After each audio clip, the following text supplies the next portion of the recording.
Hello students, myself professor Vikas Shukla. आज मैं आपको सॉल्यूशन एंड कॉलिगेटिव चैप्टर का solution and colligative property chapter का कुछ इम्पॉर्टेंट क्वेश्चन करवाने जा रहा हूं और ये important question relative lowering of vapour pressure इसके ऊपर बेस्ड है। तो आइए मैं शुरू करता हूं आज का लेक्चर। और इस लेक्चर में हम लोग न्यूमेरिकल सीखेंगे कि कैसे हम लोग relative lowering of vapour pressure RLVP के ऊपर क्वेश्चन कर सकते हैं। सबसे पहले हम देखें कि इस टॉपिक में क्या क्या फार्मूले यूज होंगे। तो इस टॉपिक में आप फार्मूले देखोगे तो डेल्टा P, जिसको लोअरिंग ऑफ वेपर प्रेशर कहते हैं, इसका फार्मूला होता है कि vapour pressure of pure component minus vapour pressure of solution. पहला फार्मूला तो ये है, ये आपको याद होना चाहिए।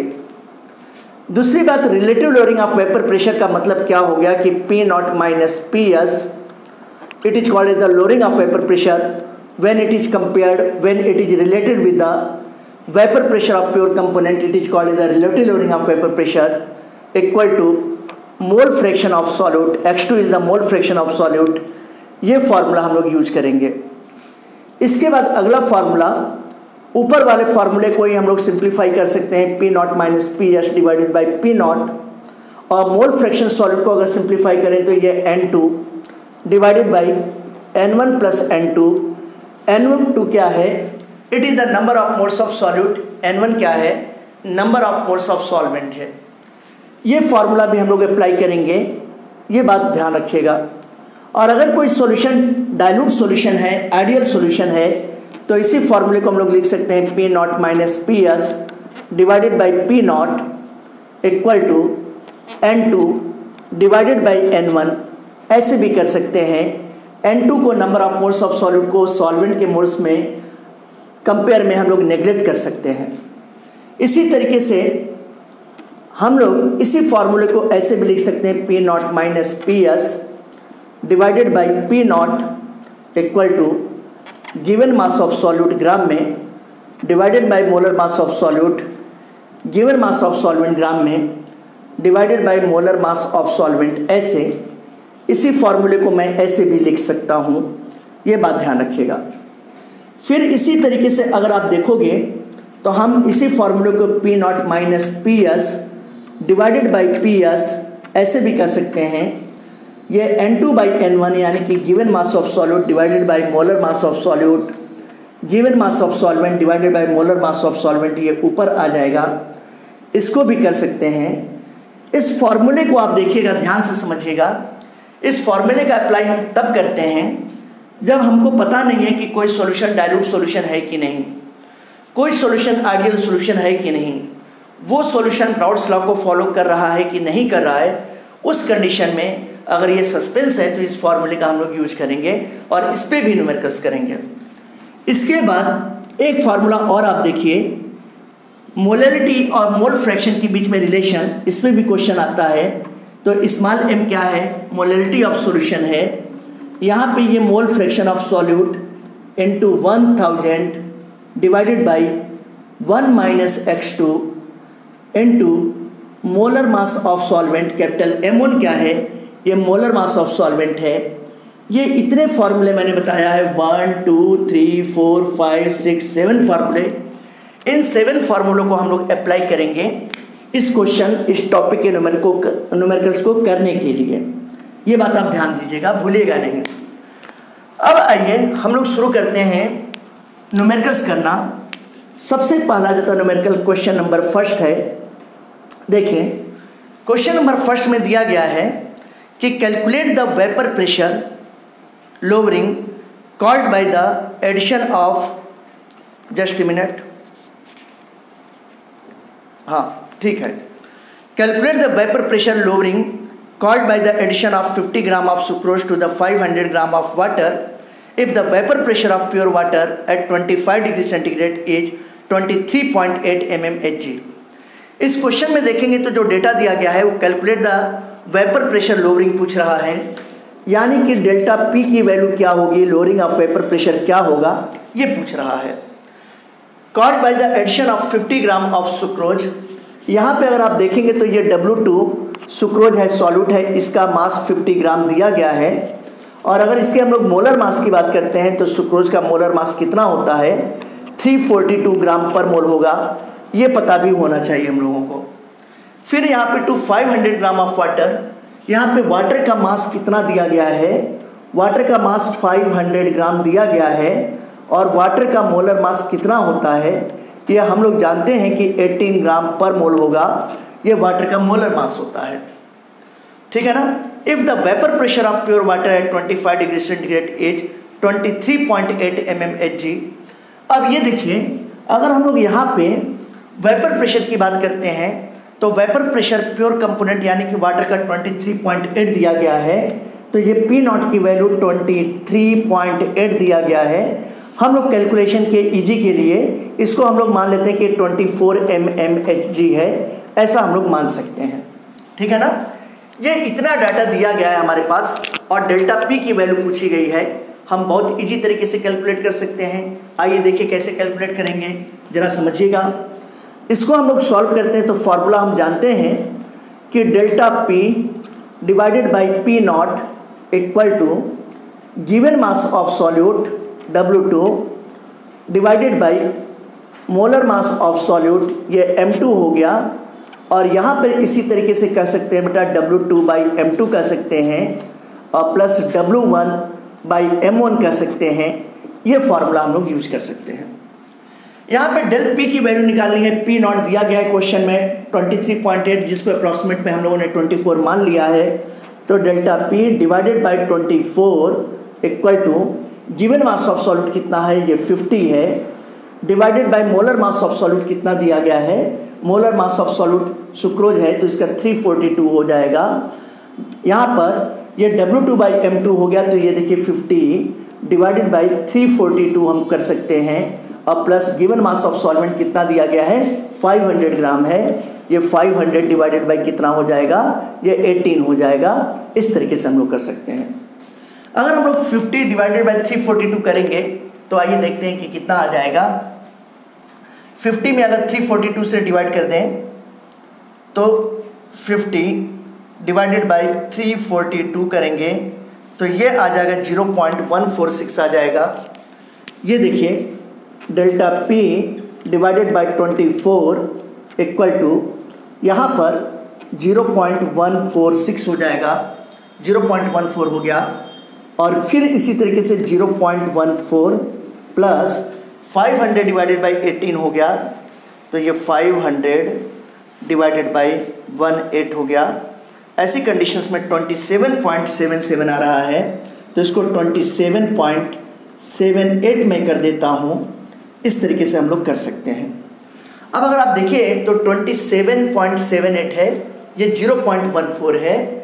हम लोग इस तरीके से कर सकते हैं कि delta P divided by 24 equal to 0.14 divided by, अगर ऐड करें तो 8 और 4 कितना हो गया 12, और 7 एंड 1 8 और 9 हो गया, यानी कि 27.92 हो गया। 27.92 को हम लोग लगभग 28 मान सकते हैं। ये देखिए ये 27.92, इसको अप्रॉक्सीमेट में हम लोग 28 ले रहे हैं, इससे हमारा कैलकुलेशन इजी हो जाएगा। अब देखिएगा हम लोग इसको कर सकते हैं कि delta P equal to 24 into 0.14 divided by 28।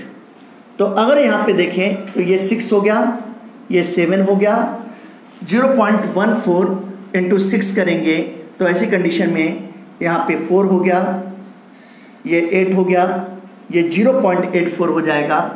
0.84 divided by 7 करेंगे, अगर 7 करते हैं तो ऐसी कंडीशन में कितना हो जाएगा, ये 0.1 और ये 2 हो गया, 0.12। इस तरीके से आप देखिए इतने mmHg यही आंसर होगा, 0.12।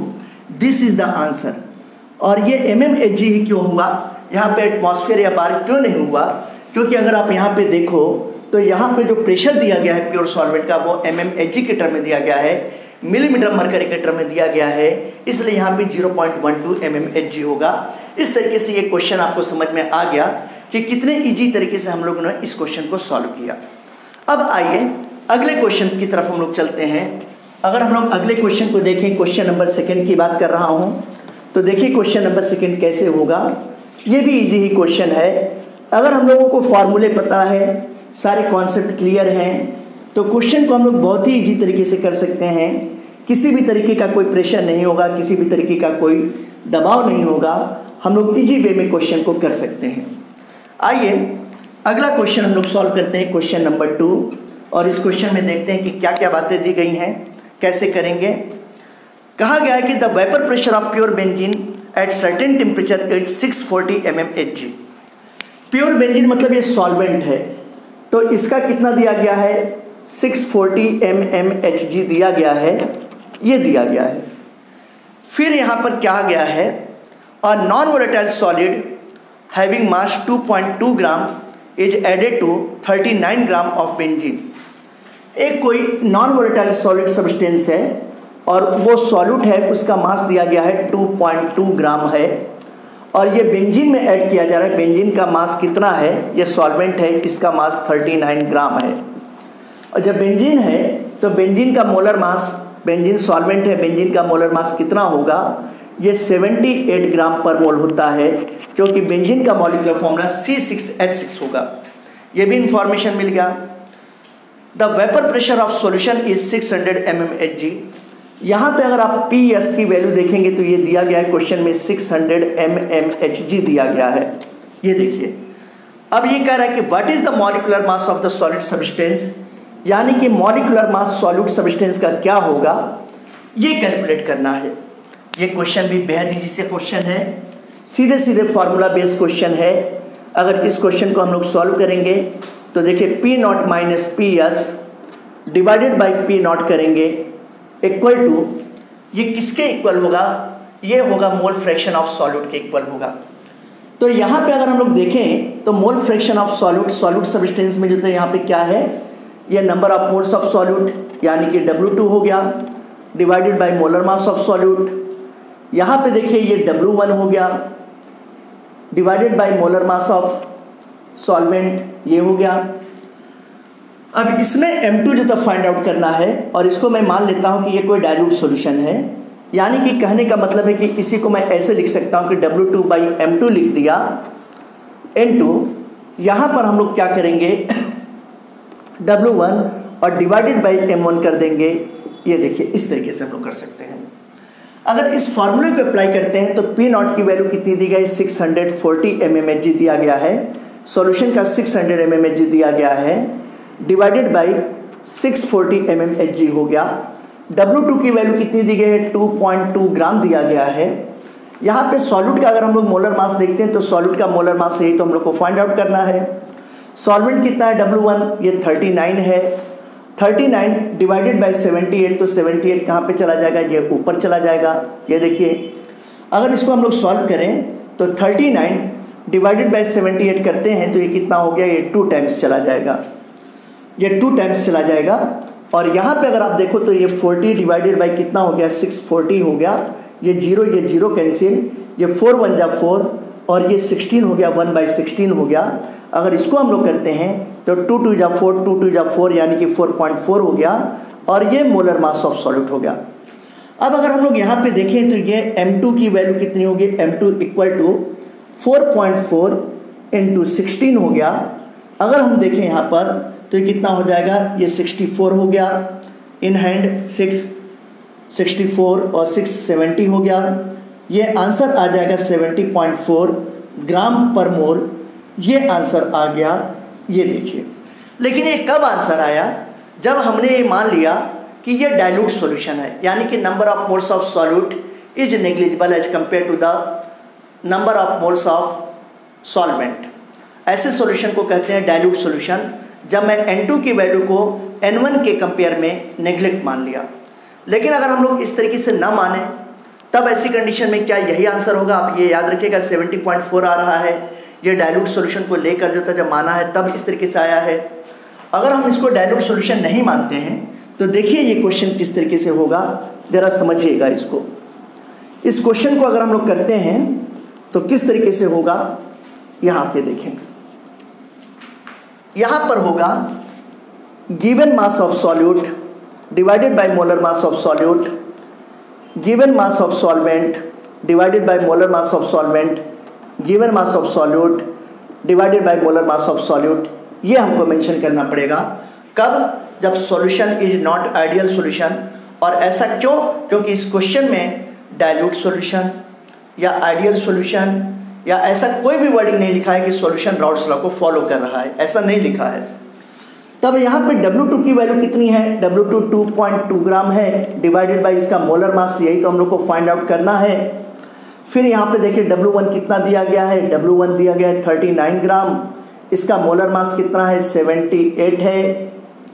और प्लस यहाँ पे अगर आप देखोगे तो ये 2.2 हो गया डिवाइडेड बाय ये M2 हो गया। ये इस तरीके से चीज़ें आ गई। अगर इसको हम लोग करते हैं तो ये 40 डिवाइडेड बाय कितना हो गया? 40 डिवाइडेड बाय 640 हो गया। ये 0 0 कैंसिल हो गया, 4 1 जा 4 और ये 16 1 बाई 16 हो गया। यहाँ पे देखें तो ये कितना हो गया? ये 2.2 हो गया। ये जो M2 है, इस M2 को मैं यहाँ पे नीचे ले आता हूँ, इसको सॉल्व करूँगा तो 39 बाई 78 1/2 हो गया। 1/2 का मतलब कितना हो गया? 0.5 हो गया और प्लस 2.2 यहाँ पे M2 हो गया। ये देखिए ऐसे। इस M2 को अगर मैं इधर भीतर मल्टीप्लाई करता हूँ तो जब भीतर मल्टीप्लाई करूँगा तो आप देखिएगा कि यहाँ पे, और 16 को इधर मैं क्रॉस मल्टीप्लाई कर रहा हूँ, इसको मैं इधर ले आ रहा हूँ तो ये आ जाएगा 0.5 M2 हो गया प्लस 2.2 इंटू M2 हो गया डिवाइडेड बाई ये M2 हो गया इक्वल टू 16 इंटू 2.2 हो गया। ये M2 और ये M2 कैंसिल हो गया। 16 इंटू 2.2 करेंगे तो आप देखिए कि क्या आ रहा है? ये 0.5, ये M2 आ रहा है। यहाँ पर 16 2 जा 32 इन हैंड 3, 16 2 जा 32 एंड 3 कितना हो गया? 35.2 हो गया। माइनस 2.2 करेंगे, माइनस 2.2 करेंगे। जब ऐसा हम लोग करेंगे तो ये कितना आ जाएगा? ये आ जाएगा 0 हो गया और 35 में से 2 गए कितना हो गया? ये 33.0 आ जाएगा। अब जब 33.0 हो गया तो ऐसी कंडीशन में M2 क्या हो जाएगा? ये 33 डिवाइडेड बाई 0.5 करेंगे, ये पॉइंट हटा देंगे तो पॉइंट हटाने पर यहाँ पे कितना हो जाएगा? 0 हो जाएगा। अगर इस 5 में 330 से डिवाइड करेंगे तो ये 66 आ गया। ये देखिए इतने ग्राम पर मोल हो गया। यानी कि आपने देखा कि कितने यूनिट का डिफरेंस हो रहा था? नियर अबाउट कितना? 4, वहाँ पे 70 आ रहा था और यहाँ पे कितना आ रहा है? 66 ग्राम पर मोल। तो आप याद रखिएगा कि क्वेश्चन में जो पहला वाला गलती है वो बहुत से बच्चे 99% बच्चे वही गलती कर देते हैं। जब तक क्वेश्चन में डाइल्यूट सॉल्यूशन नहीं लिखा है, आइडियल सॉल्यूशन नहीं लिखा है या ऐसा नहीं लिखा है कि राउल्ट्स लॉ को फॉलो कर रहा है, तब तक आप उस फॉर्मूले को यूज नहीं करेंगे। आपको ऐसे लेके चलना पड़ेगा और जब ऐसे लेके चलते हैं तो आपका करेक्ट आंसर कितना आ रहा है? 66 ग्राम पर मोल आ रहा है। जबकि जब हम लोग डाइल्यूट सॉल्यूशन मान लेते हैं तो आंसर कितना आ रहा था? 70 के आसपास आ रहा था। आपने देखा? तो ये गलती मत कीजिएगा। अब आइए हम लोग क्वेश्चन नंबर 3 चलते हैं। ये क्वेश्चन आपको समझ में आ गया होगा। क्वेश्चन नंबर 3 की बात करते हैं कि क्वेश्चन नंबर 3 में क्या कहा गया है, क्या दिया गया है, क्या पूछा गया है, ये हम लोग समझेंगे, जानेंगे इस बात को।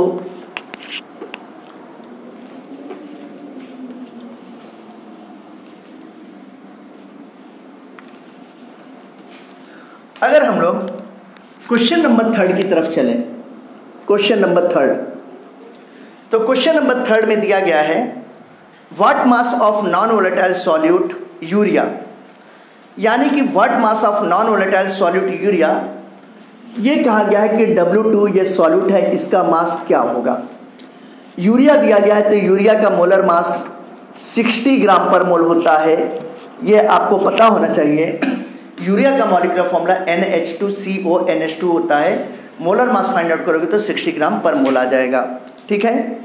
Needs to be dissolve in 100 gram of water. ये देखिए ये सॉल्वेंट कितना दिया गया है? ये सॉल्वेंट दिया गया है 100 ग्राम दिया गया है। इसका मोलर मास अगर हम लोग देखते हैं तो इसका मोलर मास कितना हो जाएगा? ये 18 ग्राम पर मोल हो जाएगा, इसका मोलर मास हो गया। Okay.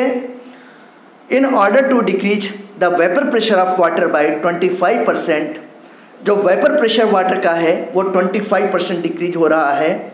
What will be the molality of the solution, solution की मोलैलिटी क्या होगी? ये देखिए, आप देखेंगे कि डिक्रीज इन वेपर प्रेशर ये कितना हो रहा है, ये 25% हो रहा है। यानी कि अगर प्योर सॉल्वेंट है, अगर उसका वेपर प्रेशर जितना 100 लें तो जो सॉल्यूशन होगा वो सॉल्यूशन का वेपर प्रेशर 25% डिक्रीज हो रहा है। यानी कि कितना हो रहा है, 100 माइनस 25 करेंगे तो 75 हो रहा है। और यहाँ पर जो इस क्वेश्चन में कहा गया कि मोलैलिटी सॉल्यूशन का क्या होगा, मोलैलिटी बतानी है। आइए देखते हैं कि कैसे हम लोग क्वेश्चन को करेंगे, किस तरीके से करेंगे। सबसे पहले इस क्वेश्चन को सॉल्व करते हैं तो फॉर्मूला वही है, फिर से P not minus P S divided by P not equal to, यहाँ पे given mass of solute divided by molar mass of solute. यहाँ पे ये मास इसका फाइंड आउट करना है, इसका मास फाइंड आउट करना है। मास पता नहीं है तो हम इसको आइडियल सॉल्यूशन मान लेते हैं, क्योंकि मास पता ही नहीं कि कितना मास है। तो ऐसी कंडीशन में ये W2 हो जाएगा डिवाइडेड बाई ये M2। और मैंने आपको बताया था कि जब हमको कंफर्म ना हो कि ये कोई डाइल्यूट सॉल्यूशन है या नहीं है, तो ऐसी कंडीशन में हम लोग इस वाले फार्मूले को यूज कर सकते हैं। तो P not minus P S divided by P S मैं कर देता हूँ, W2 बाई M2 ये W1 और डिवाइडेड बाई M1, तो ये M1 कहाँ पे आ गया, ऊपर आ गया। अगर पी नॉट देखें तो क्वेश्चन में प्योर सॉल्वेंट का वेपर प्रेशर नहीं दिया गया है, नहीं दिया है तो मैं मान लेता हूँ कि 100 है mmHg और उसमें 25% डिक्रीज हो रहा है, यानी कि ये 100 हो गया। और यहाँ पर ये जब 25 हो रहा है तो 100 माइनस 25 करेंगे तो 75 बचेगा, और ये सॉल्यूशन का वेपर प्रेशर जो था 75 है ही। इसको अगर हम लोग करते हैं तो ये कितना हो जाएगा, W2 कितना दिया है यही तो फाइंड आउट करना है हम लोग को। W2 यहाँ पे देखिए मोलर मास ऑफ सॉल्यूट कितना है, 60 ग्राम, क्योंकि यूरिया है। W1 की वैल्यू कितनी है, 100 है। इसका जो था मोलर मास कितना है, 18 है। अगर इसको हम लोग करेंगे तो 25 डिवाइडेड बाई 75 हो गया। और यहाँ पर अगर हम लोग देखें इसको तो ये देखिए, ये 6 3 जा 18, 6 10 जा 60 हो गया। यहाँ पे अगर हम लोग करेंगे तो 3 इंटू W2 डिवाइडेड बाई 1000 ऐसे हो जाएगा। अब अगर ये ऐसे हो गया तो इसको मैं सॉल्व करता हूँ तो ये क्या हो जाएगा, W2 फाइंड आउट करता हूँ, ये mass of solid find out करता हूँ, तो ये 25 इंटू 1000 डिवाइडेड बाई यहाँ पे 3 इंटू 75 होगा। 25 1 जा 1, 25 3 जा 75 हो गया। यानी कि कहने का मतलब है कि ये 1000 डिवाइडेड बाई कितना हो गया, 9 हो गया। जब इसमें हम लोग करेंगे तो ये कितना हो जाएगा, 111.11 ग्राम हो जाएगा। इतना मास आ गया, ठीक है ना। ये कितना हो जाएगा, 111.11। जैसे देखिए 10 में 9 से डिवाइड करेंगे तो कितना हो जाएगा, 1। फिर जो था यहाँ पे 10 आ जाएगा, फिर 1 आ जाएगा, फिर 10 आ जाएगा, फिर 1 आ जाएगा, फिर जो था 0.11 आ जाएगा, इस तरीके से। अब ये देखिए, ये क्वेश्चन का एक पार्ट जो पूछा गया था W2, ये एक आंसर आ गया आपका मास ऑफ सॉल्यूट 111.11 ग्राम हो गया। 111.11 बहुत छोटी वैल्यू है, इसको हम लोग अप्रॉक्सीमेट में 111 भी ले सकते हैं। अब अगर हम लोग यहाँ पे फाइंड आउट करना चाहते हैं, मोलैलिटी फाइंड आउट करना चाहते हैं, तो मोलैलिटी फाइंड आउट करने के लिए फार्मूला आपको मालूम है, आप लोगों ने पढ़ा है। मोलैलिटी को स्मॉल m सिंबल से रिप्रेजेंट करते हैं, given mass of solute divided by molar mass of solute, given mass of solvent in kilogram. यह ग्राम में दिया है इसलिए यहाँ पे कितने से मल्टीप्लाई हो जाएगा, 1000 से। अगर आप ये W2 की वैल्यू देखते हैं तो ये 111.11 इंटू 1000 हो गया, डिवाइडेड बाई, अगर हम लोग मोलर मास ऑफ सॉल्यूट देखें तो मोलर मास ऑफ सॉल्यूट कितना है, 60 है, तो यहाँ पे 60 हो जाएगा। और W1 की वैल्यू कितनी है, अगर W1 देखते हैं तो 100 है, तो ये देखिए ये 100, 2 0 कैंसिल, 1 0 कैंसिल हो गया। 111 में 6 से डिवाइड कर देते हैं, अगर 111 में 6 से डिवाइड करते हैं, 111.11 में अगर हम लोग कितने से डिवाइड करते हैं, 6 से डिवाइड करते हैं, डिवाइडेड बाई 6, तो ये वैल्यू आ जाएगा 18.51। सही आ गया। ये देखिए ये 18.51 मोलल या मोल पर केजी आ जाएगा बेटा। It is the answer, it is the second answer. आपने देखा कि क्वेश्चन नंबर 3 भी हम लोगों ने कितने इजी तरीके से सॉल्व कर लिया। अगर आपको कॉन्सेप्ट पता है, आपको फॉर्मूले पता है, तो कोई भी क्वेश्चन आपको हार्ड नहीं लगेगा, याद रखिएगा, ठीक है ना। ये फॉर्मूला हमने क्यों यूज किया, क्योंकि हमको कंफर्म नहीं है कि गिवन सॉल्यूशन डाइल्यूट सॉल्यूशन है कि नहीं, आइडियल सॉल्यूशन है कि नहीं, ये राउट्स लॉ को फॉलो कर रहा है कि नहीं फॉलो कर रहा है। क्वेश्चन की लैंग्वेज में इस तरीके की कोई बातों का जिक्र नहीं किया गया है, इस वजह से ऐसा हम लोगों ने किया। अब आइए क्वेश्चन नंबर 4 हम लोग देखते हैं कि क्वेश्चन नंबर 4 कैसे सॉल्व करेंगे। अगर हम लोग क्वेश्चन नंबर 4 को देखें कि क्वेश्चन नंबर 4 किस तरीके से सॉल्व करेंगे, तो आपको सब आइडिया लग जाएगा, आपको सब पता चल जाएगा। आइए देखते हैं क्वेश्चन नंबर 4 को सॉल्व करते हैं। क्वेश्चन नंबर 4,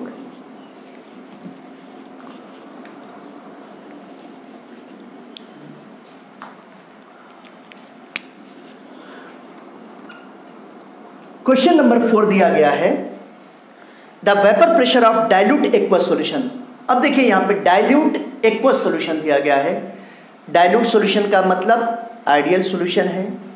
आइडियल सॉल्यूशन का मतलब number of moles of solute can be neglected as compare to the number of moles of solvent. पहली बात, एक्वस सॉल्यूशन है यानी कि यहाँ पे सॉल्वेंट कंपोनेंट वाटर है, okay. Of glucose is 750 mmHg at 373 Kelvin, calculate molality and mole fraction of the solute.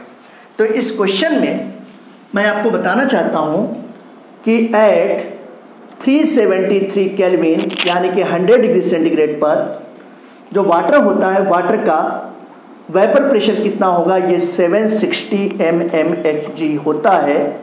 ये बात आप याद रखिएगा। हमें सॉल्वेंट का वाटर का वेपर प्रेशर 100 डिग्री सेंटीग्रेड पर या 373 केल्विन पर 760 mmHg होता है। यहाँ पे ग्लूकोज के सॉल्यूशन का 750 mmHg दिया गया है, यानी कि PS की वैल्यू जो कितना दिया गया है, 750 mmHg दिया गया है। ये बात आपको समझ में आनी चाहिए। अब इस क्वेश्चन में कहा गया है कि calculate molality and mole fraction. तो सबसे पहले हम लोग मोल फ्रैक्शन फाइंड आउट करते हैं। आइए क्वेश्चन को सॉल्व करते हैं। देखिए, अगर हम लोग देखें, ये तो पता है कि ये डाइल्यूट सॉल्यूशन है, तो डाइल्यूट सॉल्यूशन है तो number of moles of solute substance can be neglected as compare to the number of moles of solvent, ये पता है। हमको मोल फ्रैक्शन निकालना है तो उसकी ज़रूरत भी नहीं पड़ेगी। ये अगर हम क्वेश्चन का फर्स्ट पार्ट करते हैं तो P0 minus PS divided by P0 करेंगे, ये कितना होगा, मोल फ्रैक्शन ऑफ सॉल्यूट के। तो P0 की वैल्यू कितनी दी गई है, ये P0 की वैल्यू 760 दिया गया है। PS की वैल्यू कितना दिया है, 750 दिया गया है, डिवाइडेड बाई, अगर हम P0 की वैल्यू देखते हैं तो ये 760 हो जाएगा।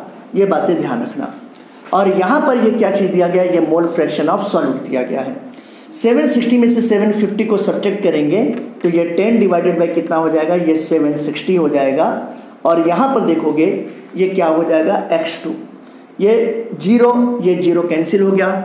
1 डिवाइडेड बाई 76 करते हैं, 1 डिवाइडेड बाई 76, तो ऐसी कंडीशन में ये 0.013 आ रहा है।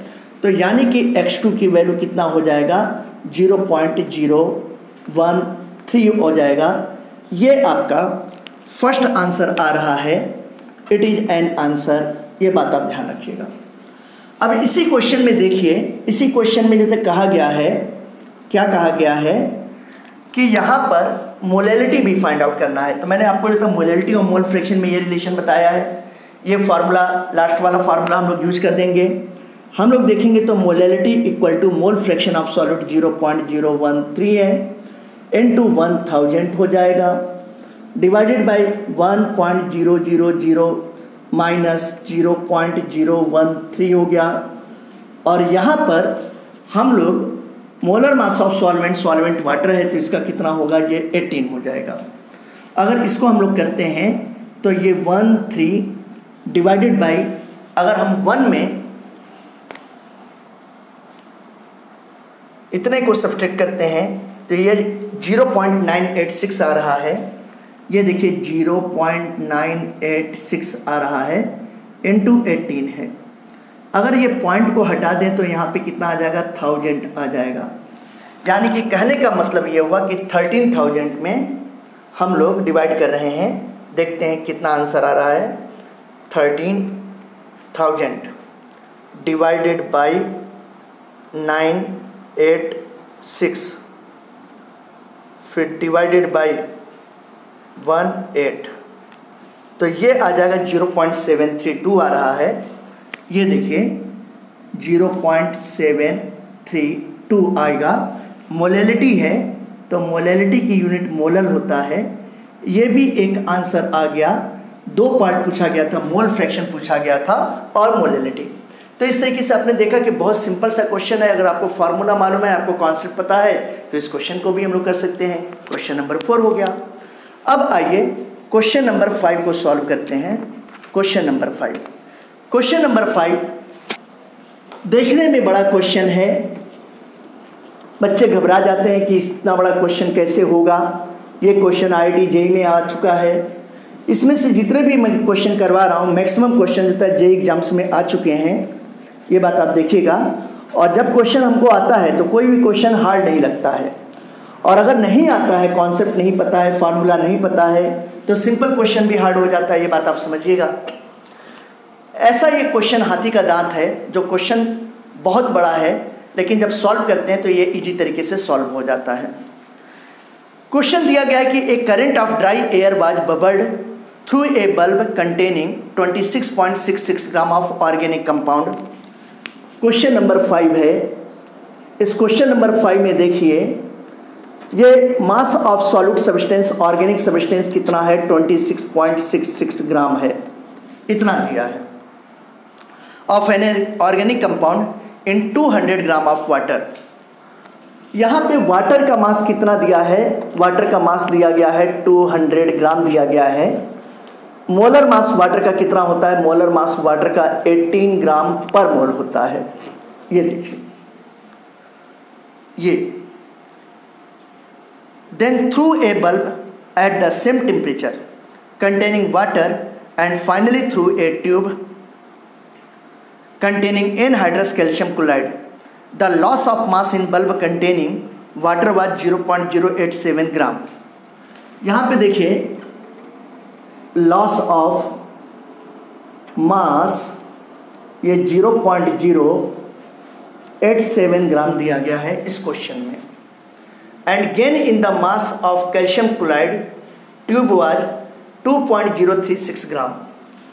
ये गेन ऑफ मास है CaCl2 का, ये दिया गया है 2.036 ग्राम, 2.036 ग्राम दिया गया है। Okay, calculate the molar mass of the organic compound. इस क्वेश्चन में M2 की वैल्यू क्या होगी ये बताया गया है, पूछा गया है M2 की value, molar mass of solute. आइए इस क्वेश्चन को सॉल्व करते हैं। जैसा मैंने पहले ही बताया कि क्वेश्चन की लैंग्वेज थोड़ी बड़ी दिख रही है, लेकिन क्वेश्चन में कोई दमजान नहीं है। एक फार्मूला मैं आपको बताता हूँ कि P0 minus PS divided by P0, ये फार्मूला तो बताया ही हूँ। अगर ओस्टवार्ड वाकर डायनेमिक मेथड के अकॉर्डिंग देखा जाए तो ये क्या होगा, loss in mass of solvent. ये देखिए loss in mass of solvent divided by gain in mass of solution. ये देखिए gain in mass of solution. तो अगर हम इसको देखें तो ये P0 minus PS divided by P0 देखते हैं तो यहाँ पे लॉस ऑफ मास कितना है, 0.087 है, और गेन इन मास कितना है सॉल्यूशन का, 2.036 है। अगर 0.087 में 0.087 डिवाइडेड बाई 0.087 डिवाइडेड बाई 2.036 करते हैं तो ऐसी कंडीशन में 0.042 आ रहा है। ये देखिए ये आ जाएगा 0.042 आ जाएगा। यानी कि कहने का मतलब है कि ये जो पूरी की पूरी इतनी वैल्यू दी गई है, इस वैल्यू का P not minus P H divided by P not की वैल्यू कितनी आ जाएगी, 0.042 आ जाएगा, ये याद रखिएगा। अब आइए क्वेश्चन का यहाँ पे टर्निंग पॉइंट, ये देखिए ये वैल्यू तो दिया ही है कि 0.042 ये है ही। हम लोग जानते हैं कि यहाँ पे given mass of solute divided by molar mass of solute होता है, तो गिवन मास कितना है, ये 26.66 है। और अगर हम लोग मोलर मास ऑफ सॉल्यूट देखते हैं तो ये मोलर मास ऑफ सॉल्यूट हमको नहीं मालूम है, यही तो फाइंड आउट करना है। फिर देखिए यहाँ पे divided by number of moles of solvent divided by number of moles of solute, तो यानी कि number of moles of solvent कितना है, 200 ग्राम है, तो 200 divided by 18 plus 26.66 divided by molar mass of solute, इस तरीके से हो जाएगा। तो 200 में अगर 200 में डिवाइडेड बाई 18 करेंगे तो ये 11.11 हो जाएगा। ये देखिए ये 11.11 हो जाएगा, तो ये 0.042 कर रहा हूँ इक्वल टू 26.66 कर रहा हूँ। M2 को मैं नीचे ले आता हूँ, ये M2 मैं नीचे कर सकता हूँ, और यहाँ पर ये वैल्यू आई थी 11.11 आया था, ये 11.11 आ गया प्लस 26.66 हो गया डिवाइडेड बाई ये M2 हो गया। ये देखिए इस तरीके से अगर इसको हम लोग सॉल्व करें तो M2 भीतर जाएगा, 11.11 इंटू M2 हो जाएगा, ये M2 है और ये मोलर मास है M2 है, ये दोनों कैंसिल हो जाएगा। तो यानी कि 0.042 इक्वल टू 26.66 डिवाइडेड बाई ये देखिए 11.11 इंटू M2 हो गया प्लस 26.66 इंटू M2, ये M2 और ये M2 कैंसिल हो जाएगा तो 26.66 ही बचेगा। तो ये देखिए 26.66 बचा, ये मैंने ऐसे कर दिया, देखा। अब इसके बाद इतनी बातें आपको समझ में आ गई होगी, ये खूब अच्छी तरीके से समझ में आ गया होगा। आप ध्यान से देख लीजिए, मैंने बताया कि P not minus P H divided by P not equal to loss in mass of solvent divided by gain in mass of solution. ये वैल्यू था, ये वैल्यू सॉल्व किया तो 0.042 आ गया है। जब ये 0.042 आ गया है तो P not minus P H divided by P not की पूरी वैल्यू आ गई है। अब हमको मोलर मास ऑफ सॉल्यूट निकालना है। ये हमको मालूम नहीं है कि ये सोल्यूशन डाइल्यूट सोल्यूशन है, आइडियल सोल्यूशन है। क्वेश्चन की लैंग्वेज में भी ऐसा कुछ नहीं लिखा गया है, इसलिए हमको ये ऐसे करना पड़ रहा है। अब ये देखिए, इसको मैं यहाँ से इरेज कर रहा हूँ क्योंकि मुझे स्पेस की ज़रूरत है, ये हमको स्पेस की ज़रूरत है, इसलिए यहाँ पर मैं इस तरीके से इरेज कर दिया हूँ। ये देखिए, इस पॉइंट को भी मैं इरेज कर देता हूँ। इसको सॉल्व करते हैं, तो अगर इसको सॉल्व करेंगे तो ये इक्वेशन 0.042 है, यहाँ पे 11.11 हो गया इंटू M2 हो जाएगा और प्लस 26.66 हो जाएगा इक्वल टू 26.66 हो गया। ये ऐसे, तो मैं ऐसे भी कर सकता हूँ कि 0.042 को इससे डिवाइड कर दूँ, ये 11.11 M2 हो गया प्लस 26.66 हो गया, यहाँ पे 26.66 और ये 0.042 से इसे डिवाइड कर देंगे तो 0.042। ये वैल्यू बहुत छोटी है, डिवाइड करने पे बहुत ज़्यादा फर्क नहीं पड़ेगा, फिर भी हम लोग देख लें कि कितना आ रहा है।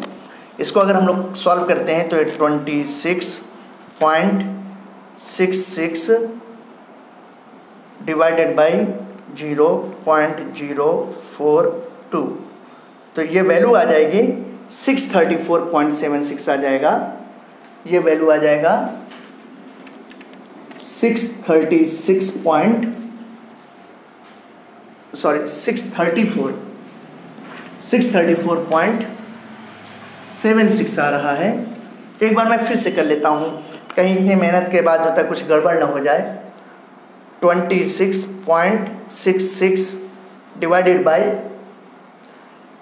0.042, तो ये कर रहे हैं तो 634.76 सही आ रहा है।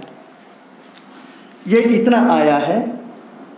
तो अगर हम लोग यहाँ पर जो 26.66 को इधर ले जाएं तो ये देखिए माइनस कितना हो जाएगा, 26.66 हो जाएगा और यहाँ पे कितना हो जाएगा 11.11 m2 हो जाएगा। ये देखिए, अब अगर इसको हम लोग करते हैं तो ये m2 इक्वल टू कितना हो जाएगा, पहले इसमें से माइनस करते हैं तो 6 में से 6 गए, कितना हो जाएगा 0 हो जाएगा। और फिर यहाँ पे 7 में से 6 कितना हो गया 1 हो गया पॉइंट। फिर यहाँ पे 14 में से 6 कितना हो जाएगा, ये 8 हो जाएगा। फिर 2 में से 2 का है कितना हो गया 0, 608 डिवाइडेड बाई 11.11। अगर 608 में हम लोग 11.11 से डिवाइड कर देते हैं, 608.10 डिवाइडेड बाई 11.11 से करते हैं तो ये वैल्यू आ रहा है 54.73 आ रहा है। ये वैल्यू आ रही है 54.73, यानी कि लगभग अप्रॉक्सीमेट में 55 ग्राम पर मोल। अगर इसके आसपास आपका आंसर आ रहा है then your answer is the correct and this is your answer.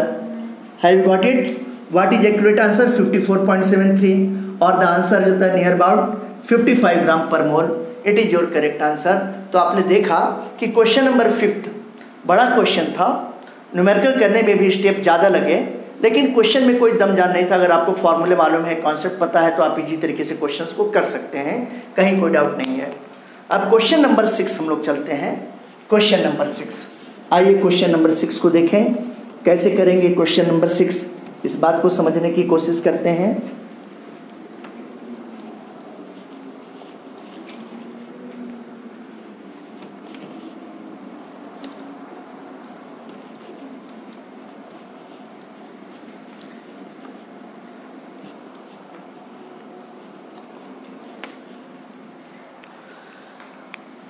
We are going to solve a question number 6. Question number 6 कहा गया है कि calculate the vapor pressure of an aqueous solution of 1 molar glucose solution at 100 degree centigrade. Calculate the vapor pressure, दूध आ गया है, ले लो बेटा, बोल दो उनको क्या आ रहे हैं। Calculate the vapor pressure of an aqueous solution of 1 molar glucose solution at 100 degree centigrade. Vapour pressure solution का कैलकुलेट करना है और कितना 1 मोलर ग्लूकोज सॉल्यूशन दिया गया है। मोलैलिटी अगर आप देखेंगे तो ये कितना दिया है, ये 1.0 मोलर दिया गया है, ये 1 मोलर है। और क्या दिया गया है कि 1 मोलर ग्लूकोज सॉल्यूशन दिया गया है। ग्लूकोज सॉल्यूशन का मतलब यहाँ पे सॉल्यूट सब्सटेंस क्या है, ग्लूकोज है ना। और सॉल्वेंट क्या चीज़ है, अगर सॉल्वेंट की हम लोग बात करते हैं तो सॉल्वेंट यहाँ पर जो है आप देखोगे वाटर है, क्योंकि एक्वस वर्ड दिया गया है इसलिए वाटर है। और इस क्वेश्चन में वेपर प्रेशर कैलकुलेट करना है, वेपर प्रेशर कैलकुलेट करना है। तो ये देखिए हम लोग यहाँ से मोलैलिटी दी गई है, तो मैंने आपको ये फार्मूला बताया कि इससे हम लोग मोल फ्रैक्शन फाइंड आउट कर सकते हैं। यहाँ पे क्वेश्चन में पूछा गया है कि वेपर प्रेशर ऑफ सॉल्यूशन क्या होगा। वेपर प्रेशर ऑफ सॉल्यूशन का मतलब पीएस की वैल्यू क्या होगी, ऐसा क्वेश्चन बनाने वाला पूछ रहा है। आइए देखते हैं। ये क्वेश्चन देखने में बहुत छोटा है, कंसेप्चुअल क्वेश्चन है। कभी कभी जैसे कोई क्वेश्चन बहुत छोटा होता है लेकिन उसको समझने में दिक्कत आती है, ये उसी टाइप का क्वेश्चन है। अगर इस क्वेश्चन में हम लोग देखें तो ये फार्मूला हम लोग फाइंड आउट कर रहे हैं। ये फार्मूले से मोलैलिटी ये 1 दिया गया है, ये x2 की वैल्यू फाइंड आउट करना है हमको। तो ये x2 इंटू 1000 हो गया डिवाइडेड बाई 1 माइनस x2 हो गया। Molar mass of solvent, solvent यहाँ पे वाटर है, वाटर का मोलर मास कितना होता है, ये 18 होता है, ये सबको मालूम है। अगर हम लोग इसको देखें तो ये 18 में 1000 से डिवाइड करेंगे तो ये 55.55 आएगा। ये बातें ध्यान रखिएगा। अब अगर हम लोग यहाँ पे देखें तो इस चीज़ को हम लोग कैसे कर सकते हैं ज़रा समझिएगा। इसको हम लोग देखें तो ये 1 minus x2 equal to 55.55 x2 हो जाएगा। तो यहाँ पे जब 55.55 x2 हो गया तो ये माइनस x2 जब उधर जाएगा तो प्लस x2 हो जाएगा। यानी कि कहने का अर्थ है कि ये 1 इक्वल टू ये 55.55 x2 प्लस एक x2 और हो गया, तो यानी कि जो था 56.55 हो गया। तो यहाँ पे 56.55 x2 इक्वल टू 1 हो गया, तो x2 इक्वल टू कितना हो जाएगा 1 डिवाइडेड बाई 56.55 ऐसे हो जाएगा। अब अगर 1 में हम लोग 56 पॉइंट इससे डिवाइड करते हैं तो देखिए कितना आ रहा है 1 डिवाइडेड बाई 56.55 करेंगे तो ये आ रहा है 0.017 आ रहा है, ये वैल्यू आ रही है 0.017 आ रहा है, ये बिल्कुल सही आ रहा है, कोई डाउट नहीं है। ओके, इस तरीके से हम लोगों ने किया। अब इस क्वेश्चन में पीएस पूछा गया है तो आप देखिए पी नॉट माइनस पीएस, जो प्योर कंपोनेंट होता है, सॉल्वेंट होता है, उसका वेपर प्रेशर 760 mmHg होता है। फार्मूला बार बार लिखने की जरूरत नहीं है, तो 760 माइनस पी एस, यही हमको फाइंड आउट करना है, डिवाइडेड बाई 760, मोल फ्रैक्शन कितना आया है 0.017 आया है। ये देखिए इस तरीके से हम लोगों ने किया। जब इसको कर रहे हैं तो 760 minus P S equal to 760 into 0.017, 760 में